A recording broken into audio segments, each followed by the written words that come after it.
Hello, welcome back to India's mini vlog. ಇವತ್ತು ಪ್ರಣಮ ಇದು cluster level Pratibha Karanji competition ಇತ್ತು ಮಲ್ನಾಯ್ಕನಹಳ್ಳಿಲಿ. ಸೊ ಬೆಳಗ್ಗೆ ಅವಳನ್ನ ರೆಡಿ ಮಾಡಿಕೊಂಡು ಪ್ರಾಪ್ಸ್ ಎಲ್ಲ ಕಾರಲ್ಲಿ ತೊಗೊಂಡು ಹೋಗ್ತಾ ಇದ್ದೀವಿ. ಗೌರ್ಮೆಂಟ್ ಸ್ಕೂಲ್ ಸ್ಟೂಡೆಂಟ್ಸ್ ಎಲ್ಲ ನಮ್ಗೆ ತುಂಬ ಚೆನ್ನಾಗಿ ವೆಲ್ಕಮ್ ಮಾಡಿದರು ಅಲ್ಲಿ ಹೋದ್ಮೇಲೆ. ಹಾಗೆ ಹೆಲ್ಪ್ ಕೂಡ ಮಾಡಿದರು. ಪ್ರಾಪ್ಸ್ ಎಲ್ಲ ಒಳಗಿಡೋಕ್ಕೆ ಉದ್ಘಾಟನಾ ಕಾರ್ಯಕ್ರಮ ನಡೀತಾ ಇತ್ತು. ಸೊ ಪ್ರಣಮಾಯಿ ನಾನು ವೇಟ್ ಮಾಡ್ತಾ ಇದ್ವಿ. ನೀವು ನೋಡ್ತಾ ಇರ್ಬೋದು, ಇವಾಗ ಪ್ರಣಮಾಯಿ ಕೈಗೆ ಬಟ್ಟೆ ಕಟ್ಟಿದ್ದೀನಿ. ಇದು ಸೀರೆ ಹಾಳಾಗಬಾರ್ದು ಅಂತ ಆ ಥರ ಕಟ್ಟಿದ್ದೀನಿ. ಗ್ಲಾಸ್ ಬ್ಯಾಂಗಲ್ಸ್ ಹಾಕೊಂಡಿದ್ಲು ಪ್ರಣಮಾಯಿ.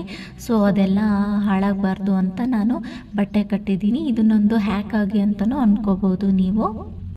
ಇವಾಗ ಪರ್ಫಾರ್ಮ್ ಮಾಡ್ತಾ ಇದ್ದಾಳೆ ಪ್ರಣಮಾಯಿ. ಅವಳಿದೆ ಫಸ್ಟ್ ಬೇರೆ ಸ್ಕೂಲಲ್ಲಿ ಪರ್ಫಾರ್ಮ್ ಮಾಡಿರೋದ್ರಿಂದ ಸ್ವಲ್ಪ ಪ್ಯಾನಿಕ್ ಆಗಿದ್ಲು. ಇಲ್ಲಿವರೆಗೂ ಅವಳ ಸ್ಕೂಲಲ್ಲಿ ಮಾತ್ರ ಅವಳು ಪರ್ಫಾರ್ಮ್ ಮಾಡಿರೋದ್ರಿಂದ ಪ್ರೈಸಸ್ ಎಲ್ಲ ಅನೌನ್ಸ್ ಮಾಡೋದು ಇನ್ನೂ ಲೇಟ್ ಅಂತ ಅಂದರು. ಸೊ ದಟ್ ನಾನು ಪ್ರಣಮಾಯಿನ ಕರ್ಕೊಂಡು ಆಟೋಲ್ಲಿ ಬಂದೆ.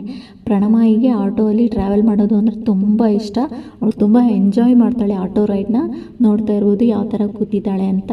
ಇದೇ ಥರ ಡೈಲಿ ವ್ಲಾಗ್ಸ್ನ ನೋಡೋಕ್ಕೆ ದಯವಿಟ್ಟು ನನ್ನ ಚಾನಲ್ನ ಸಬ್ಸ್ಕ್ರೈಬ್ ಮಾಡ್ಕೊಳ್ಳಿ, ಲೈಕ್ ಮಾಡಿ, ಶೇರ್ ಮಾಡಿ. Thank you, bye bye.